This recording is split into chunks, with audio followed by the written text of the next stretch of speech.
this is Animat, and welcome back to the Muppet Vlog. Now this time we're looking into the 14th episode of The Muppet Show, which includes the one and only Sandy Duncan. Now for those of you who may not know about who Sandy Duncan is, she has appeared on many TV shows and on many Broadway shows. She has been known to be nominated for 3 Tony Awards, for 2 Emmy Awards, and also 2 Golden Globe Awards. On top of that, she is very well known to be one of the On top of that, she is very well known to be the star of one of the more popular Broadway revivals of Peter Pan.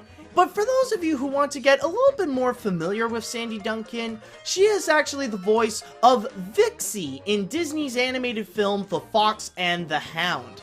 So that's pretty much all about Sandy Duncan herself. Now, going into the episode, I would have to say that it's not necessarily one of the best episodes, but yeah, I guess it has a few decent moments here and there.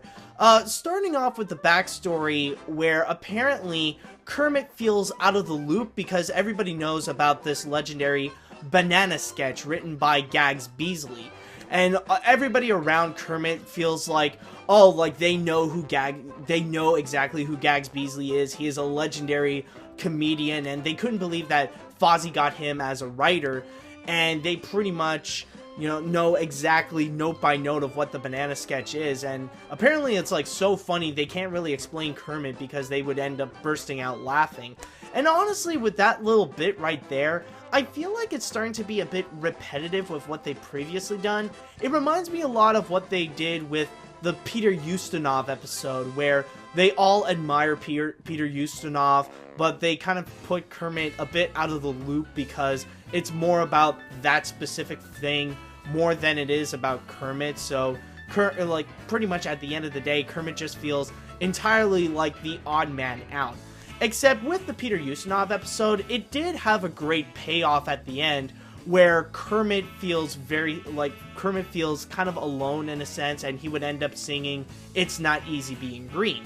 But in this one, like, there doesn't seem to be some kind of a payoff to it. There's no ending bit. There's no major punchline at the end. It's just Kermit feels out of the loop of the banana sketch, and you know, it's more like he can't take it anymore and he doesn't want to hear about the banana sketch. That's pretty much it.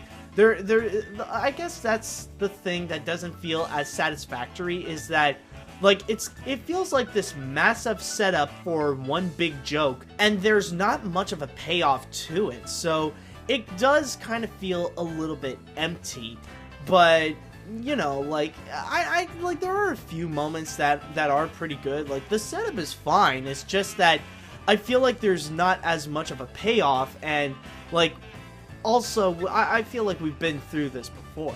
And as for the other stuff, I would say the same thing. It's decent, but nothing too spectacular. Well, of course, I would say the best bit that's in there is pretty much with the Swedish chef. He pretty much goes out and makes donuts. You just have to see how he does it. As for the other bits, I would say, well, there is this one part with Sandy Duncan where, like, she wants to go and try to make Sweetums feel beautiful and stuff. I feel like that is more fitting to something like Sesame Street, which is more like a note on positivity. Like, yeah, sure, at the end there's this funny little punchline at the end, but it's just, I don't know, like, with the kind of tone that they're going with, it feels like something that would fit a lot more in Sesame Street to make, to give more of a positive message, to feel beautiful even if you're not on the outside. But overall, it's just, I don't know. And plus the fact that there is a little bit of that cutesy little tone with stuff like at the dance bit. There's also the song of Never Smile at a Crocodile. Like, they're not, like, it's more cutesy, but, like, this is the one that feels more like it's aimed for kids, more so than it would be family entertainment, per se. But actually, there is this one really good sketch, and it actually is at the opening number, where it features Sandy Duncan, and she's pretty much dancing around at the bar, singing A Nice Girl Like Me. That one is actually really energetic, it's a lot of fun, and that is a great musical bit. featuring a lot of the bigger Muppets dancing with her. That one was actually a lot of fun, and it really brings up a lot of energy.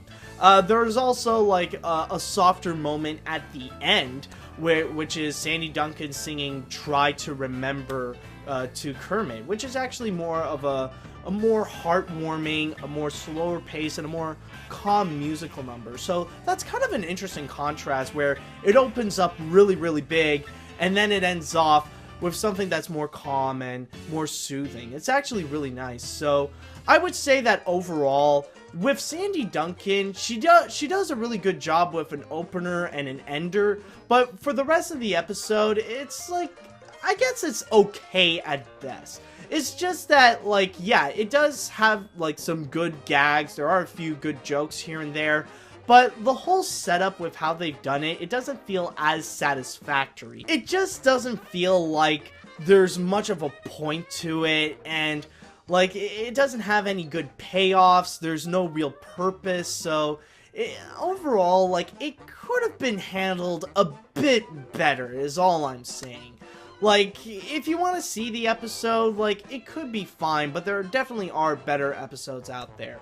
But anyways, that's pretty much it for this episode of the Muppet Vlogs. Hopefully, on the next episode, they could get more stuff in order, and we could get a pretty good punchline out of it. And, so that's pretty much it with this Muppet Vlog. Thank you guys so much for watching, and until next time, see you later, dudes!